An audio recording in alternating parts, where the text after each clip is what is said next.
Good afternoon. This is the Thursday, September 5th, 2019 meeting of the Athens City Planning Commission. All members are present. A quorum has been established. Is there anyone who intends to address the Planning Commission? If so, just raise your right hand. And do you swear to tell the truth to the Planning Commission as you know it? Thank you very much. Disposition of minutes for July 17. You want to look that over? I wonder if I wasn't there.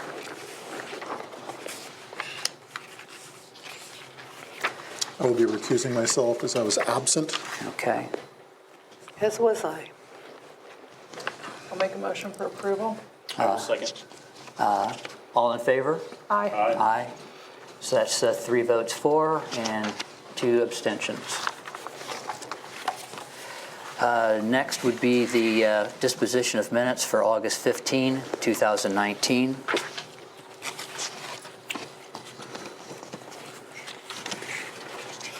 In this case, I was absent.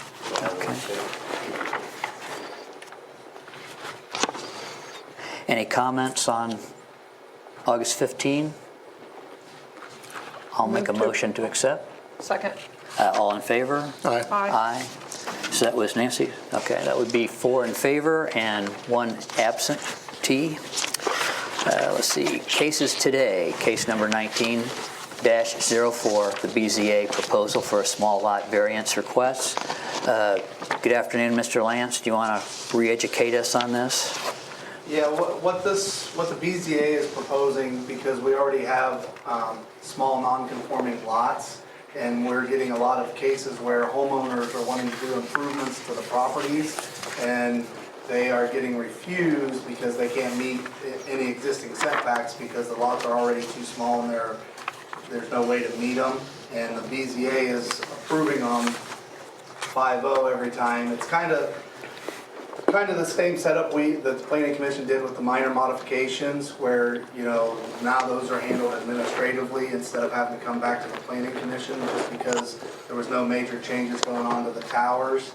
It's the same concept, and that's what the BZA is looking for, you know, trying to help homeowners get through the process a little easier without having to wait an extra month to go to the BZA just to get a 5-0 approval.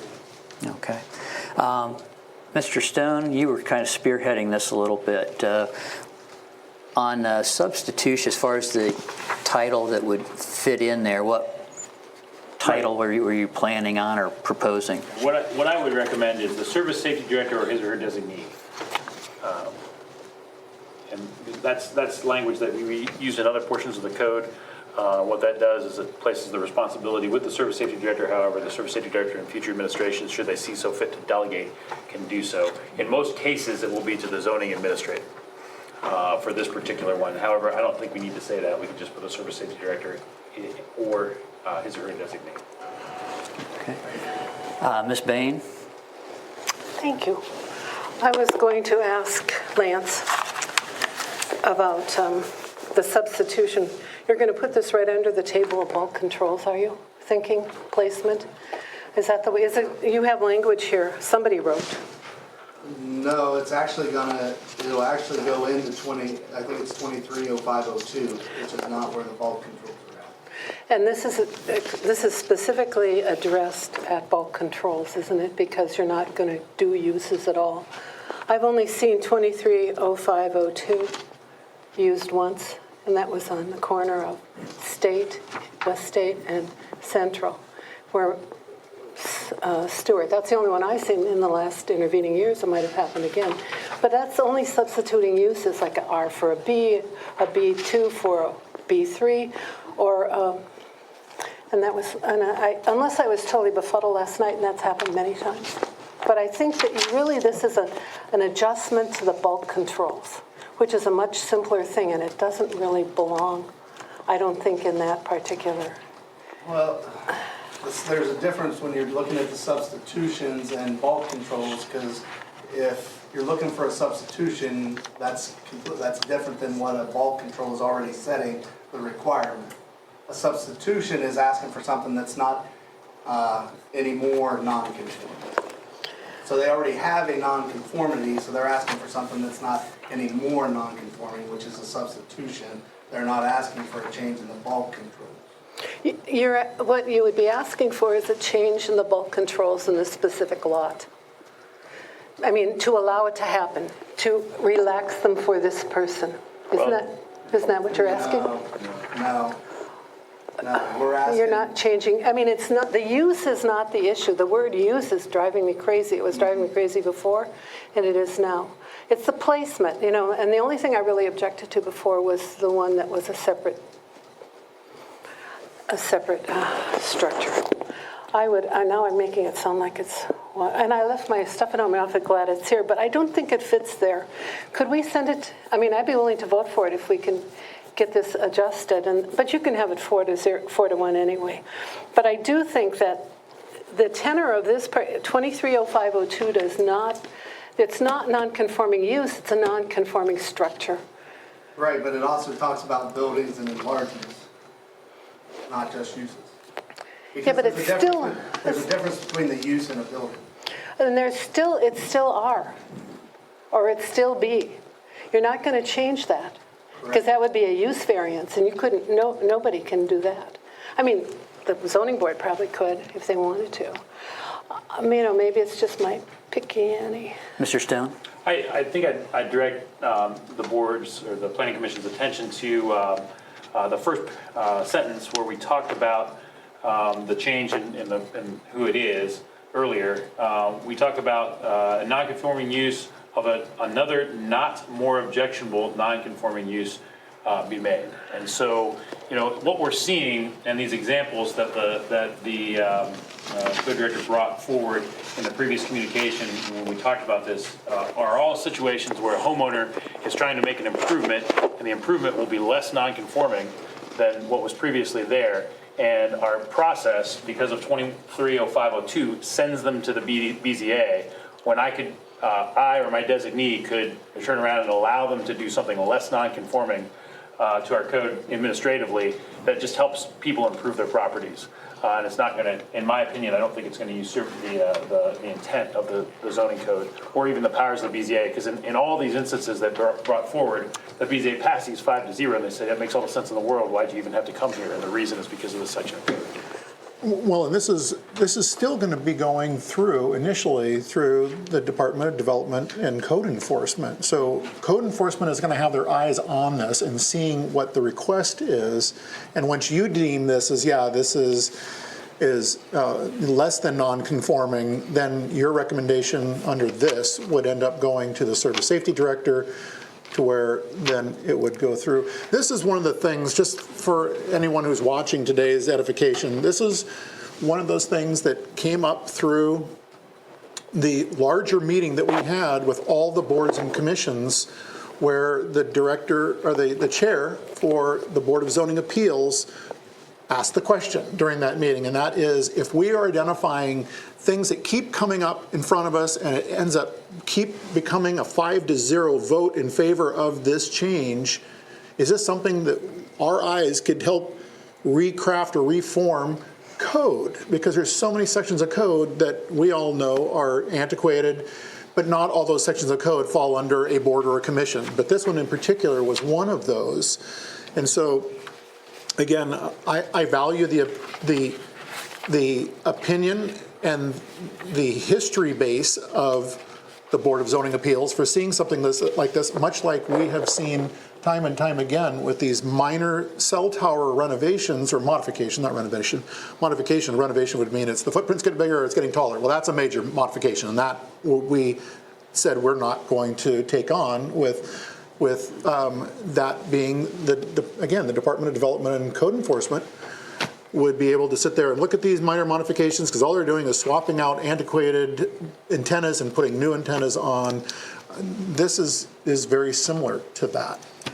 Well, I would say that from my experience as a council member in the past, sometimes they aren't. I could think about a time where in a planned unit development, a person proposed and had quite a neighborhood set to it. I don't know if it ever went to the zoning board, but they were going to put a deck in their whole backyard. I mean, that could be allowed theoretically under this principle. No. Only if Why there's not? already a Because you deck would be that, expanding, you would be expanding the nonconformity at that point, and this would not allow, this still would not allow that. So they can't, you can't allow them to build a deck even though they have a small lot. Is that what you're saying? They would still, no. If they, it's more for your left side and rear setbacks that are coming into play, because if you're expanding it, the lot coverage still comes into play regardless. Even on a small lot, the lot coverage is still gonna come into play. I agree, but I think that there's a problem as at least I read it. Maybe I can't read well, who knows, maybe my glasses are foggy. But anyway, looking at this, I think it's a serious problem. I mean, I think that there's a certain cleanliness in having the neighbors notified in some cases if it's a very small lot. And if they're going to put a garage on it or anything else, you're going to, I mean, I think it's a slippery slope, and I'm not going to vote for it unless we could send it to Lisa and have her look at it and decide where it goes. Mr. Allison, with this change, does a objecting neighbor have a form of redress through you then if there's no commission? But they wouldn't now if it was in conformity anyway. Okay. So if they came in and it met all the bulk controls anyway, they wouldn't know about it anyway. But if it meets all the bulk controls, then they're not going to have to do this, right? Right. So it's still bulk controls we're talking about at some point. I know, you can shake your head all you want to, and I'll shake my head all I want to. No, can here's an instance, Nancy. But you have the power. Here's the instance. I have a house, and my house got a left side setback of 5 feet where the minimum is 8, so they're already non-conforming. They want to put this deck in the middle of their house, and they want to move it a foot inside on each edge. Now it's at 6 feet, which is more conforming, but still not conforming. They still have to go to the BZA right now. So tell me, what in your hypothetical case, what's the other setback? You said it was 6, it's seldom 6, this is Athens. Right, so Old if lots, it's old let's say it's stuff. 6 on this side and it's 8 on the other side, so the one side would meet. But they also allow a plus too, right? The 2 side yards. You can have. Well, yeah, but you have to have a minimum of 8 on one with a minimum of 12 on the other then. I thought it was 15 altogether added No, together. it's Maybe 20. it's changed. It's 8 and 20. That's excessive. I think we need to change the zoning code. That's a different. But we tried. I would probably agree with that as well, but that's another change to the bulk controls and not the non-conforming. Mr. Stone? And I can speak to that exact issue. So, again, bulk controls has 8,000 square feet as the minimum lot size in an R1. There ain't a lot in this town, in the original part of the city, that's 8,000 square have feet. one. That's well, you might, but there's It's 80, useless land 80 down feet, the hill. Right. 80 feet in frontage and 108 feet. And so, what we're doing is we've got setbacks that are applied to an 8,000 square foot lot size, and the bulk control setbacks are applied to an 8,000 square foot lot size, which is more appropriate for suburbia. And we're not that here in Athens, and if we move forward as a community and we want to more densely populate the heart of our city, we have to allow for smaller lot size and the use of smaller lots that are closer into the city. So to your point, Member Bain, I agree with you that we need to look at our bulk controls, particularly when it comes to lot sizes in R1, so that we don't have this particular problem. But in falling short of doing that, this modification I think will allow us to kind of meet the spirit and intent of people who are trying to make their lots less non-conforming when they're working with one of these small inner city lots. But they wouldn't make their lot any less conforming. It would still be in the same spot it was unless they took the side off the house and made it smaller. Well, Ms. Sumter, do you have anything you want to? No. Okay, Mr. Mayor? No. Okay, is there any other comment? Are we going to see it see it as it will go in the code? I mean, I like to, if you're just going to say it using that particular principle, that's okay. I won't vote for it. But I'd like to see the law director look at it and see. I mean, because it gives a lot of power without advertising in areas. And the other one, I'll just pass over Member Stone, as he calls me. In one way, if you look at if it's not a subdivision, there's a very good chance that the lot is at an angle. And at the side yard isn't, and you could go look at my place where the house next door was on the lot line as it was understood at that point, and you did a half and half. You did the front side yard and the back side yard, and took the average of the two. I know that intimately. I went round and round, and Brian helped me a lot. But it's a problem. I think that neighborhood problems are not easily solved. Some people are on their website are looking at the changes I think you're going to introduce, Paul. The homestead, is that one of yours? Airbnb. In the coming zoning revision? I believe council member Chris Paul will be introducing that, but I'm not sure. No, I mean, is it in the plan revision? Comprehensive plan? The only plan, as far as I'm concerned. It's discussed in there, but not in great detail. Okay. Is there any further comment? I would make one. I think that the law director, if we're recommending to council to adopt this change, they have to adopt the change anyway. The law director looks at all of the things they adopt, so I don't think we need to delay to allow the law director to look at this. Okay, would someone like to make a motion? I move. Second. All in favor? Aye. Aye. Opposed? Aye. We have 4 in favor, 1 opposed. Case number 19-05, the Ohio Health New Medical Office Building. Mr. Allison?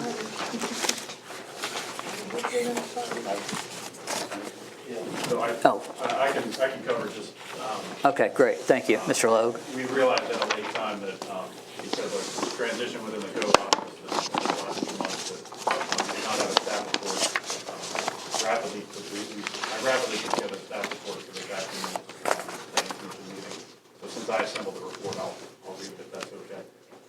So we're doing a Title 41 site plan review, case number 1905 for an Ohio Health Medical Office Building. They're requesting approval for a more or less 30,000 square foot commercial medical building on their Atlantic Hospital campus on West Union Street in Athens. Some facts: the applicant is Ohio Health, 3430 Ohio Health Parkway, Columbus, Ohio 43214. Parcel number is 27250002200. I know the contractor is not identified yet, however, there may be one. The architect's design group, 515 East Main Street, Columbus, Ohio, 43215. As well, we've been working closely with engineers from MAPT, also of Columbus. Specific to the property, the zoning for this real estate is B3. Surrounding land uses include medical, multi-unit residential, and grocery. Current land use for this site is vacant. The proposed land use is a medical building. Proposed number of buildings is 1 building. The lot area is 4.625 acres, or approximately 201,400 square feet. The building size is about 30,000 square feet. Asphalt parking is approximately 90,000 square feet. Total impervious area is 110,000 square feet. Estimated cost of the project is about $9 million. And as you can see on page 2 of that report, we just received reviews from Office of Code Enforcement and Community Development, Chief Robert Reimer, Captain Harvey of APD, myself. I reviewed floodplain administration. There's no issues there. And then Public Works Director Robert Eddy has been working very closely with you. Thank you. Is there a representative? If you would, just state your name. Yes, my name is Mark Seckinger, and I'm the president of Ohio Health of Atlantis. I have some people with me today, can answer some questions if I can't answer them. I want to thank the commission for hearing this and all the help that the mayor's office has done to help us with this. Talked about the building. So it is 2 stories, so it'd be 15,000 foot footprint. And also the contractor has been identified. It's Elford out of Columbus, who does a lot of work around the area. So those are the items. I don't know that I need to repeat anything that they went over before, but I'd be more than happy to answer any questions or direct the questions to somebody that can. Throw this open to the commission. Any questions, comments? And Ms. Bain? thank you for rerouting the traffic the way you did compared to the earlier ones that I wasn't here for, but I was still Good. complaining about. That's okay. Appreciate that. I think it's a very effective way to manage traffic. Yeah, thanks for your comment. He probably Mr. Mayor? President Seconder, this isn't necessarily a question about the design or about necessarily directly related to Planning Commission, but can you describe to us any increase in jobs that there may be with this particular facility? There will be a few increase, but it'll be relocation of a lot of jobs. This takes the place of Parks Hall. Parks Hall at the university, when it was empty, the medical school took it over as the clinic. Ohio Health of Blenheim purchased that group and brought them in to our OPGHC group. We will relocate part of them into the Castrop Center, part of them into the new building. We'll relocate Jim Salmon's office over on Union Street into that building, and also have our residency clinic on the second floor, which is over on Old Columbus Road. Gene Redos's office over there. So it's really more of a relocation. There'll be a few jobs maintaining the building and that kind of thing because of additional square footage. Okay, thank you. You're welcome. Are there any other questions, Mr. Stone? Were you going to have other folks speak? We can direct them to it if you want. Prepared presentations? No prepared Okay, presentation. gotcha. So, the fire department had a significant number of requests, and I support his requests, particularly with line sizing. Hopefully you had a chance to review that. We did note that the City Engineer and Director of Public Works, Robert Eddy, has been working with you closely, and I would recommend to the Commission that whatever approval that we grant, should we grant approval today, it would be contingent upon the direction from the City Engineer and Director of Public Works. Nothing will be out of line or unacceptable from a cost perspective, but just so you can fit into our infrastructure the way that we need you to. Sure. Water service redundancy to that medical complex is pretty important. And as we're dealing with somewhat today out in the city, and how to keep the hospital in water and how to keep the whole complex in water. And so in many cases, his directives will come in with regards to that. The last note that I would have, and this is just so it gets into the record, your site plan calls for future expansion. And I know previously we had talked about a potential second access point to the area through the Gwandi building and another opening. And for the record, I would like the Commission to request a traffic impact study at such time that expansion is designed and proposed because of impacts on Union Street. That's not necessary now, from my opinion, but I think in the future, that's something that this Commission should require. Right, and we agree with that, and we would well in advance have discussions about that additional building, because our process is, I think this took about 2 years from when we first started talking about it to get to this point, so we know well in advance, so we'd be more than happy to do that. Could you or one of your associates, as far as number 3, exterior lighting that was addressed by Captain Harvey, is there? Our architect will address that, I guess.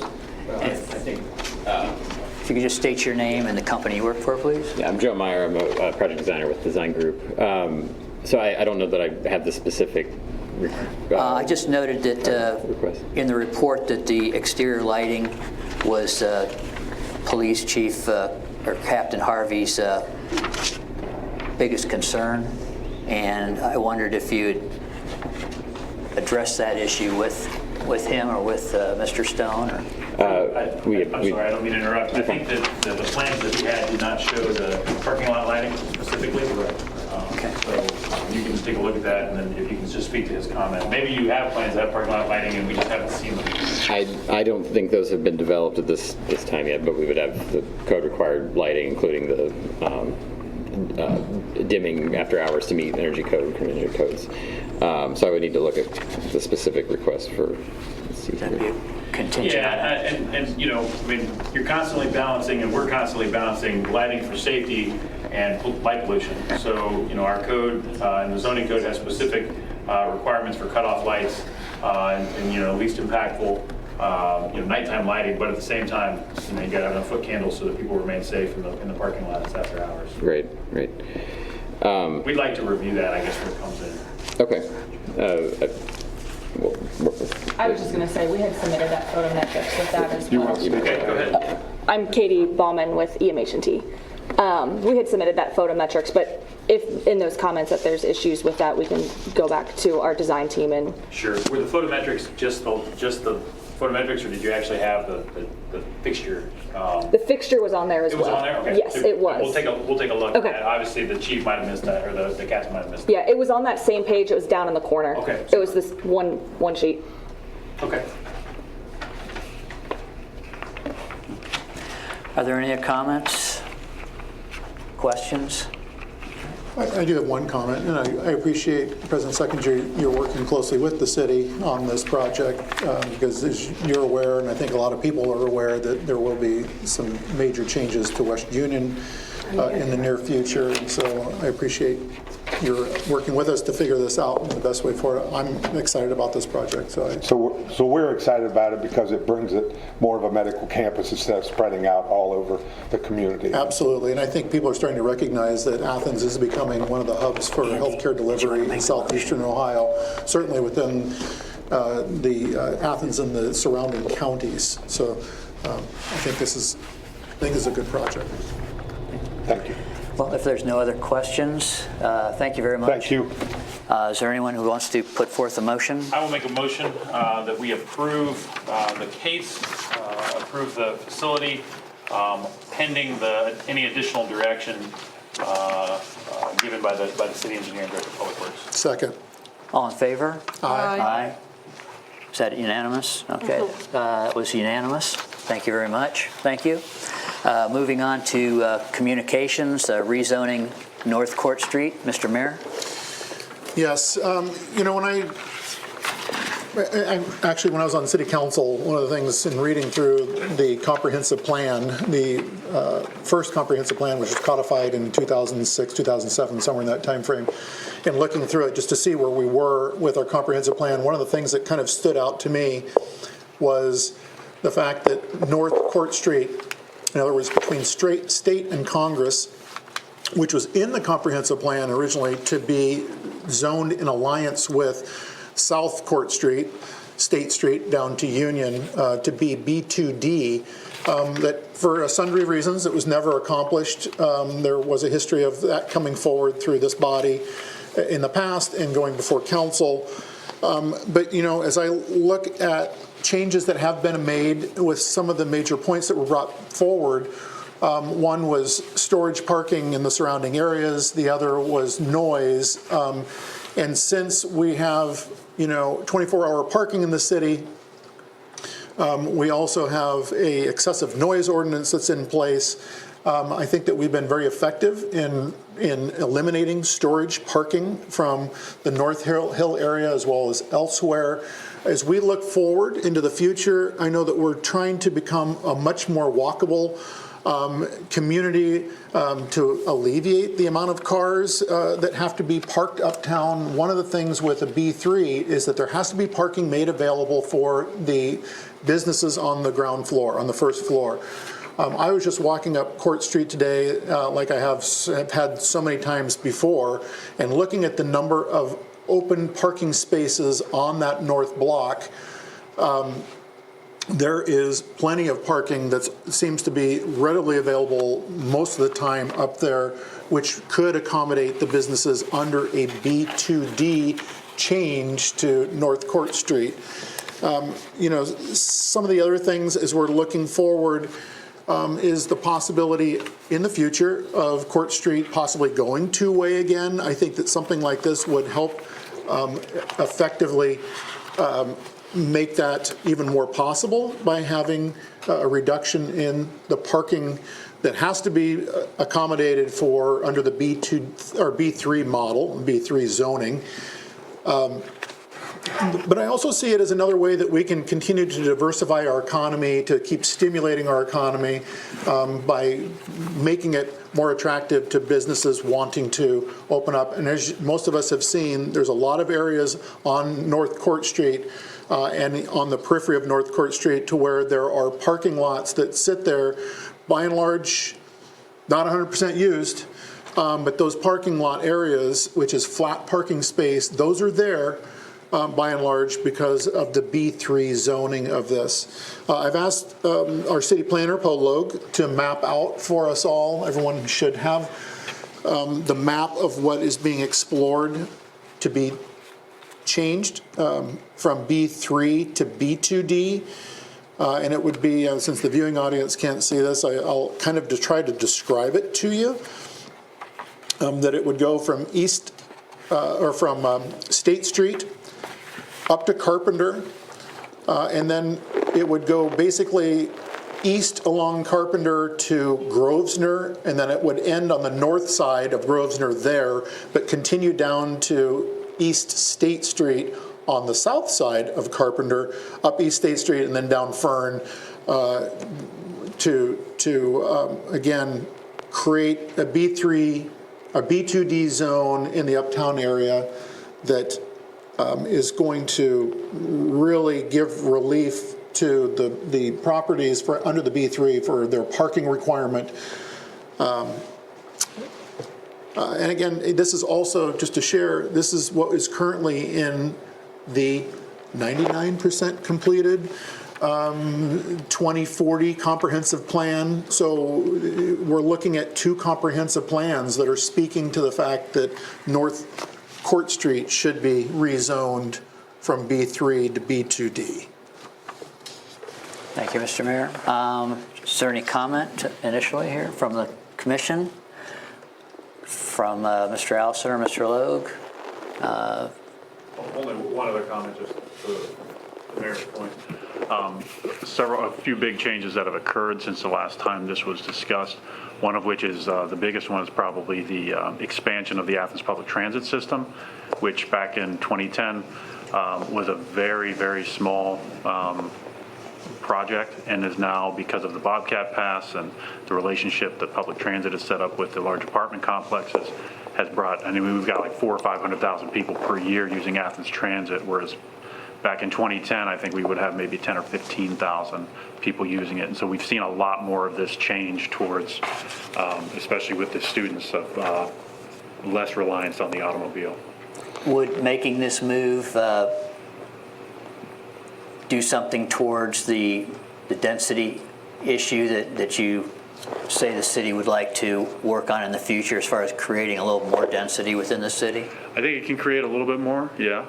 It could, or you might see where some parking that is currently being used for commercial purposes could be utilized for something different. It could be, you could take parking and build something on it. You could expand a business or something like that. So those would be some of the obvious things that could occur. From a land use perspective, it would take something that is does not have much value to it, even from a property tax perspective. Parking is very, very low tax base, and create a higher tax revenue on it too.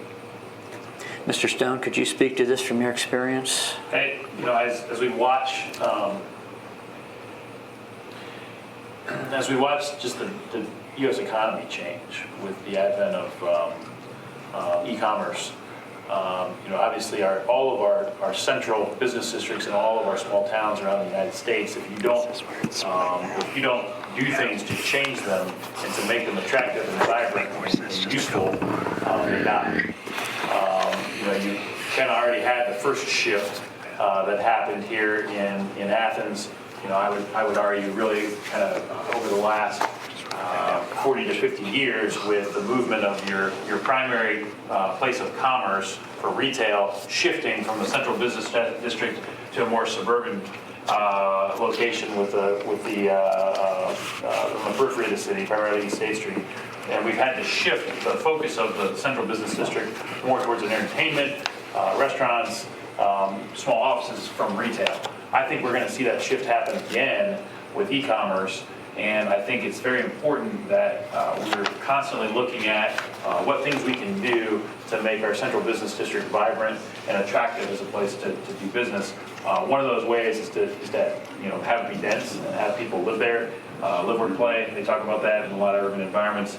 I think that what I am seeing just in my day-to-day work over the last 10 years is a lesser reliance on the automobile from much of our population, especially our younger population. Whereas when I first started working here, you know, the demand to have a car when you came to college for a young student was pretty high, and you know, they'd bring them and find a place to park them. It's just not the case anymore. There's a lot of young people aren't even getting driver's licenses until they're well into their 20s, if at all. So I think that that demand that we're putting on parking, or that requirement that we're putting on parking in our code is a little bit antiquated in certain places, and I think that this will help keep our central business district vibrant. Ms. Bain?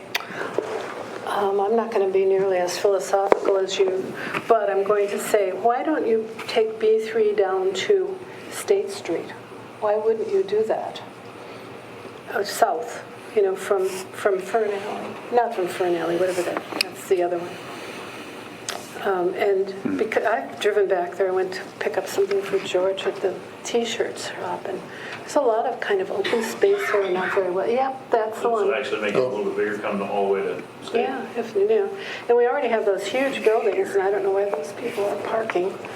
The one that sort of grew up all of a sudden through a vote.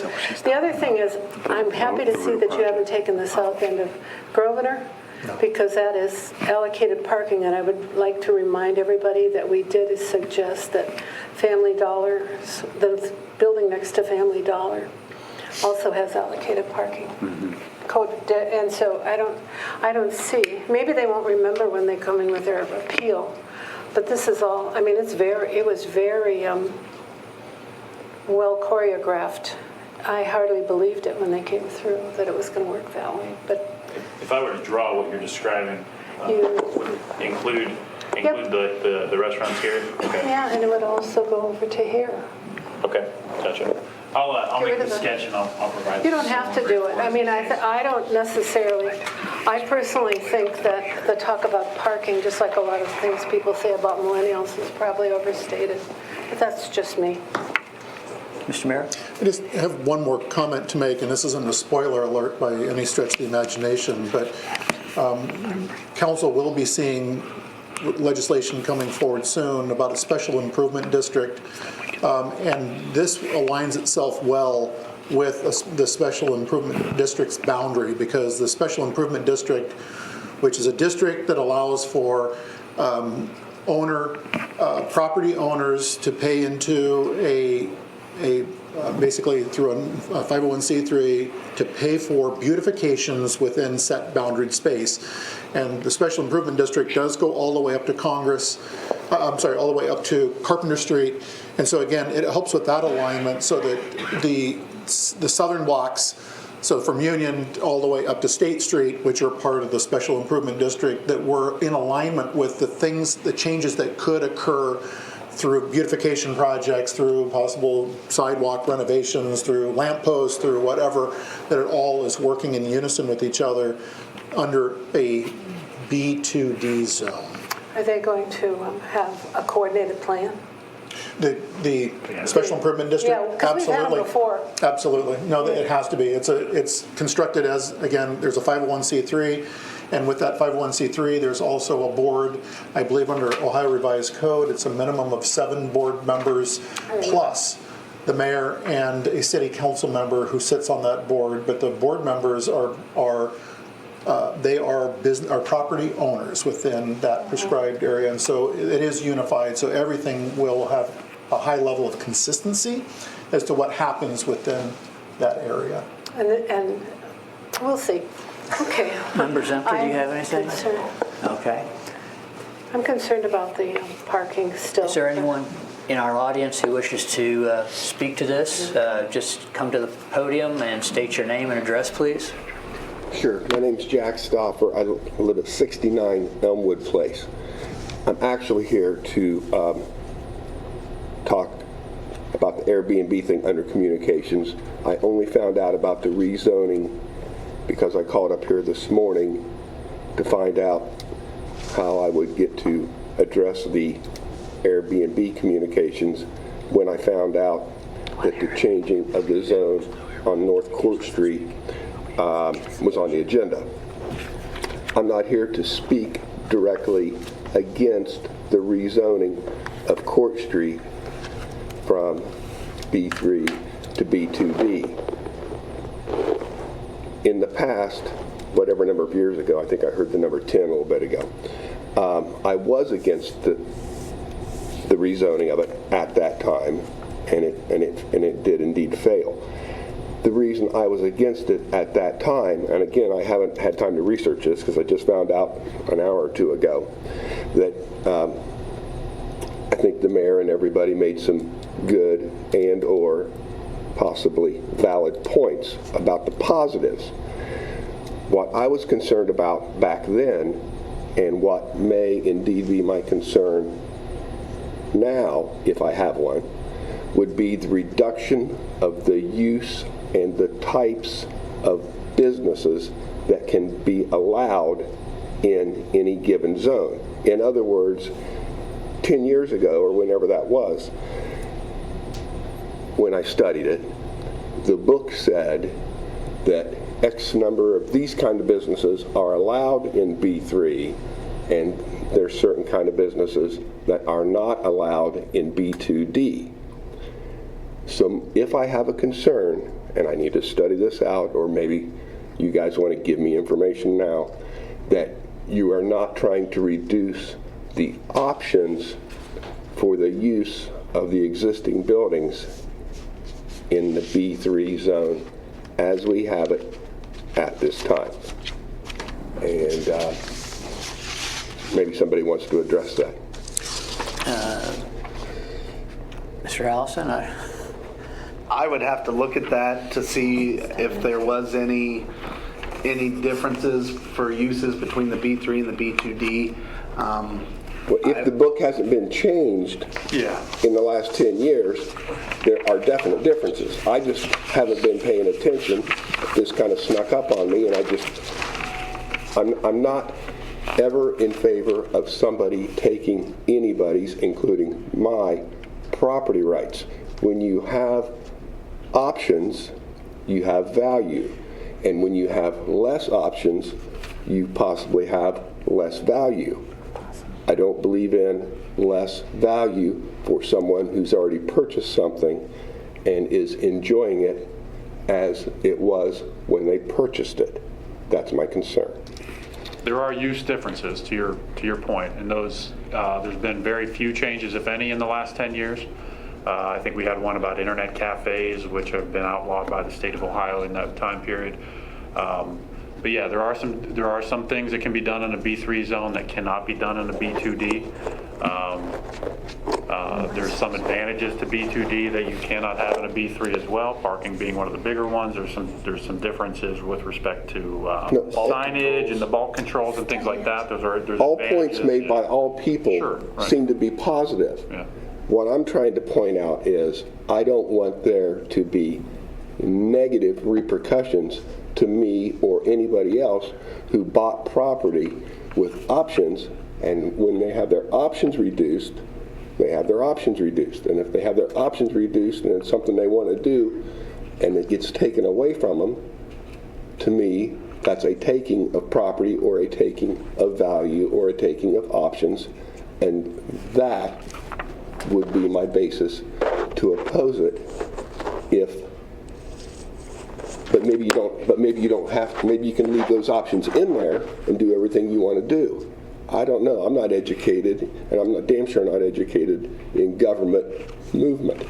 But I know when I'm being taken advantage of, and that's what I always try to avoid. Mr. Mayor? Just, I do have the comparisons in front of me, Mr. Stauffer, and so what I can share with you is some of the prohibited uses in a B2D are hospitals, animal hospitals, commercial recreations, building and related trades, printing and related trades, and I can get you a copy of this if you choose to see this. Okay, what about, for example, right now, precision imprint?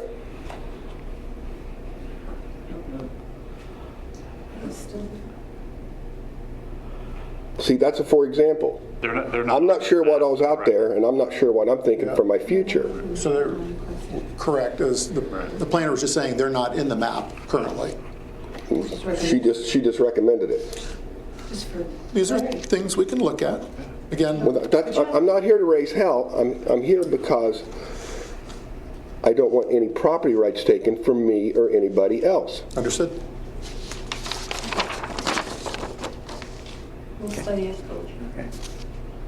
Are there any other comments? Okay. Could you state your name and your address, please? Rob Delac, 124 Morris Avenue in the city of Athens. So this change is something I've been talking to people about on the side for the last year or two. So I encourage the city to make this change. I've organized sort of a discussion group called Athens Curbside Conversations.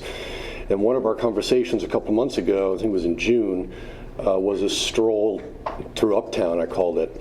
And we specifically focused on this first block of Court Street, North Court Street, and the potential with, at the time, Cornwall Jewelers is closing, and looking at, there's a lot of potential in that block, but the zoning was one of the problems with with limiting the potential for that block to become more like the rest of Uptown. So it seems to make perfect sense to me to make this kind of change. I do understand the previous comment, and looking at the unintended consequences is something important to do, but in general I'd say I'm wholeheartedly encourage the city to make this change. Thank you very much. Okay. If there's no other comment at this time on that, we will move on to a report from the city planner. Mr. Logue. Briefly this afternoon, as many of you are aware, we are working closely with the county on updating the Athens County Natural Hazard Mitigation Plan. I think I spoke about this at our last meeting. I did a presentation for City Council last week, and we'll be working on, we should have a draft plan for public distribution in October. And we'll be asking, and I'll make sure that the Planning Commission can review that. Right now, we are working with practitioners and stakeholders who are kind of on the ground during natural hazard emergencies to better understand their preparedness plans and what kind of experiences they have. This morning, I actually heard a really interesting piece on NPR while I was getting ready for work about relating to the hurricanes, the hurricane in the southern U.S. right now, and the discussion was about the impacts of hurricanes on, especially on the elderly, and it really got me thinking. It was talking about how when the power goes out, and about 10% of the elderly have a specific reliance on something that needs electricity, whether it be a special bed, whether it be an oxygen pump, whether it be a wheelchair, something like that. And so being able to respond to that type of an emergency is not something, at least I hadn't really thought about, and I know some people in the county have, but we're looking at issues like that for this plan. So as I said, that should be ready in hopefully in October. We do need to get that approved by the end of this year to be in conformance with FEMA requirements. And then I'm also working very diligently on the city's comprehensive plan. Should have a draft coming very soon for public distribution. Okay. Thank you. Are there any comments or concerns from Mr. Logue? Thank you very much. Mr. Allison? The only thing I'm going to touch on today would be we did finally get an application for scooters to come in town, and we're currently working through their permit to hopefully maybe start getting some scooters around town. Any comments for Mr. Allison? Mr. Stone? Right, 2 comments, one on that, and then one other point. Number one, I was just at a conference in Denver over the weekend, and I rode scooters everywhere. So I think that our code, as was passed by council earlier this year, that we've heard in this body before, will help us address some of the downside while promoting some of the upside of that mode of transportation. Secondly, if I may, make an introduction.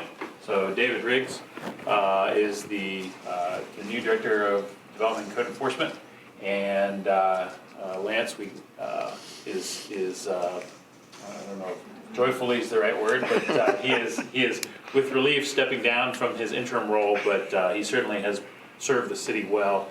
He was recognized a couple weeks ago for his service to the city in an interim role, but this will be his last one, at least as the front man. He might be the back man, but he won't be the front man, and David will address the commission. in future meetings. Thank you. And great job, Mr. Allison. I appreciate it. Thank you. I too want to echo that. You've done an outstanding job, Lance, in running a department that has some significant challenges from time to time. And so thank you for stepping up to fill that position. And David Riggs, welcome to the City of Athens. Thank you, Mayor. I think you're going to do an outstanding job in that role. And I know that everyone who's watching today, and as you get out and about, you'll get to know, the city's populace as well. And so it's going to be, I think it's been a seamless transition to this point in time, and it will continue to be so, Lance, because I know that you'll be there to help give guidance when needed in some of the challenges that we're faced with. So thank you, both of you. Thank you, Mayor. I'm looking forward to working with everybody. Thank you very much and welcome. Let's see, an opportunity now for citizens in our live audience to speak about items not covered on the agenda. Mr. Stauffer, do you want to come forward? And technically, could you just state your name again and address? Jack Stauffer, 69 Elmwood. I had to put myself on a news blackout back in May from the President of the United States clear down to City Council, and I happened to turn on council meeting on Monday night and became aware that they're making a run at this Airbnb thing, and I live in an R1 district on the Near East Side, which is going to be, if this goes through in any form, in any sort of form or fashion, if this goes through, logic, common sense tells me that the Near East Side will be the most greatly affected. And in my opinion, there's only adversely affected.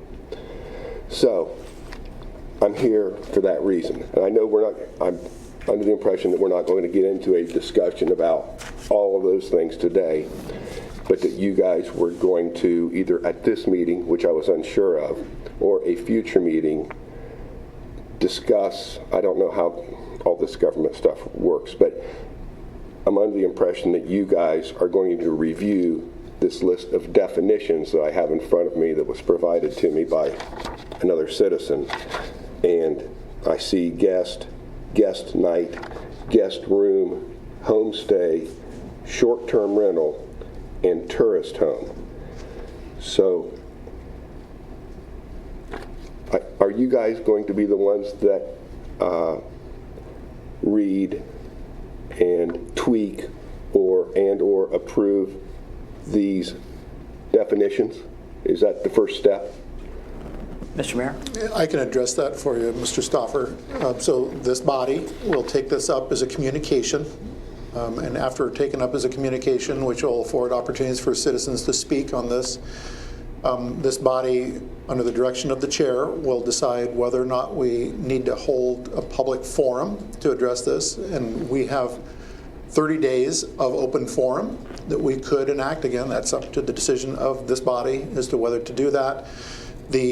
It will come forward as a case after a communication, and whatever this body determines as the most appropriate path forward, if it were to pass this body, it goes back to City Council for City Council ratification. So there is a process that will be gone through, but Council, as you're aware, brought this forward as a resolution, and that resolution was passed on Tuesday evening to come before this body with the recommendation to review it and give our opinion on short-term rentals. Thank you. Mr. Stone? If I may, and correct me if I'm wrong, gentlemen, but our charge in the Planning Commission specifically the changes to Title 23 and not the changes to Title 11. Right. So there, 11 is a portion of this as well, but we're not necessarily the body to review those changes. I didn't understand what that was. It's 23 zoning, and 11 is business. Okay, let me rephrase that. Mr. Sumney, Yes. are you leaning toward holding or not holding a public hearing? We haven't had a case yet. Well, we haven't had the case yet, but personally, I think it's something of interest to the community. I would agree that it is of great interest to the community. Now, what I didn't find in these definitions, and the real reason, or a big concern of mine is. I just read you the definitions that I think you're going to consider. What I don't see is the definition of owner, manager, operator, and how this is ever going to be overseen, and whether this is really just for people to stay in somebody's home that is owner occupied for 1 to 29 days. And my concern is people being turned loose in buildings that they rent for 1 day or 29 days with no oversight. A bed and breakfast to me is a house with a couple extra rooms, and you go and you sleep and you get up in the morning and you have breakfast and you leave. Now,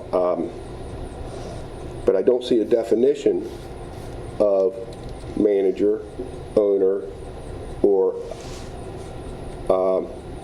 where's that going to play into the sequence of events? Okay. That's something that we can, that will obviously probably would be discussed then, Ms. Bain? We passed proposed ordinance that would have done this in certain zones that had very strict rules. Apparently it didn't work for the council as it's configured. And so, I mean, we've heard it before, but we've heard it in different contexts. My concern is not bed and breakfast. My concern is not any B zone. It's not an R3 zone. It's not an R2 zone. The R1 zone is the R1 zone, bought for quiet and peaceful enjoyment of your home. Bringing a hotel or a bed and breakfast or a small hotel or a guest house or whatever you guys are going to refer to it as on this side of me and this side of me and across the street infringes on the property rights of which I am adamantly opposed. But my concern is that we're not going to get, at some point, whatever that correct, proper step and timing is there's nothing here, like I say, that says anything about owner, manager, on-duty, overseer, or whatever. If we're going to have definitions, aren't we going to have a definition of how we're going to try to manage this situation? I would think if you're, at the time when you adopt or approve or disapprove these particular definitions, which I don't know who drew this up. It says here Chris Fall proposed the resolution, and I watched the vote, and it was unanimous. But would it be this body's opinion that there should be some sort of definition addressed here? Well, I think that when the case does come up, I think that will be of important. Why is it more important? Why are these definitions more important than the importance of how we're going to oversee or manage or run or put up with this possible future scenario? I don't want to have somebody come to me and say, well, that ship has sailed. We went right past that. I'm going to fight this tooth and nail every step of the way with organization. But when I ultimately get kicked to the curb, I would like it to be run in a professional manner. And things like that will be addressed, items like that will be addressed. Well, I don't when the case understand does come before the why commission. if you're going to approve these definitions before you go to the next step, why that definition is not one of these list of definitions. But somebody can explain to me why it's not here, or Mr. Mayor? I don't know this. I don't know the proper procedure, but I don't want the proper procedure to not be followed and end up with something that's unmanageable. Mr. Mayor? Yeah, Mr. Stauffer, maybe this will help. Again, it hasn't come before this body as a communication, so the definitions that you're holding up right now, I would guess most of the people who are sitting up here at the dais have not even seen. So when it comes forward, which it will shortly, because it'll be on the agenda for the next Planning Commission meeting in 2 weeks. It will be, I'm sure, a lot of lively discussion about definitions, about the language that's in there, and then it will move forward 2 weeks after that as a case. And again, continue to have, I'm sure, a lot of dialogue of everyone sitting up here, as well as the public, if the public chooses to attend a public forum. Again, and that's under recommendation by the chair of this body to bring that forward, or any of the members. But that is the process at this point in time. So the definitions that you're holding in your hand, by and large, this body, aside from myself, because I was sitting at City Council on Tuesday evening, have likely not even seen these yet. Because but my point is, that definition is not here. Is it going to be here in 2 weeks? Well, I think something like that would be covered in the communication process before it comes to the case, where we can, as I'm understanding the mayor, we can hash out what the definitions are. We can hash out any additional information that other residents may have concerns about. And again, the idea of a public forum is, something that I think is of good interest for the community, and is something that's okay. I'm going to leave in 30 seconds. My point is, here's the definitions. You're going to be discussing definitions in 2 weeks, and I don't know what. There is no definition, and how am I going to be able to discuss the definition when it's run out in front of me 30 seconds before I need to have an opinion? Well, thank you for your comments about it. It's something for us to go back and review. But again, I would say that a lot of things, you're not necessarily going to have one communication on this. This might be something, again, and including a public forum on what we want to do going forth regarding the Airbnb and the kind of work that we want to write for this. Thank you. Let's see, announcements and other business. I do have one announcement to make, and that is that I'm sure that a lot of people are aware that the parking garages elevators are still not operational, and it was because of a lightning storm, a lightning strike that we took, which had made some significant damage to the parking garage elevators. We will be repairing them as soon as the parts arrive, and as I understand it, they are on their way. The other thing I want to make sure everyone knows is that the renovations for the parking garage are currently underway as well. I went up to upper and lower 5 earlier today with the new lighting, and it is clearly going to be brighter inside the parking garage. So I think that that is a very positive change that we'll be seeing with our parking garage over the course of the next several months, 3 or 4 months for that project to be buttoned up. So that's my only announcement. So there's work going on to include, unrelatedly, repairs to a lightning strike elevator shaft. Thank you, Mr. Mayor. Any other announcements or other business? Okay. Our next meeting will be September 19, 2019, and with the work of the Athens City Planning Commission completed, this meeting is adjourned.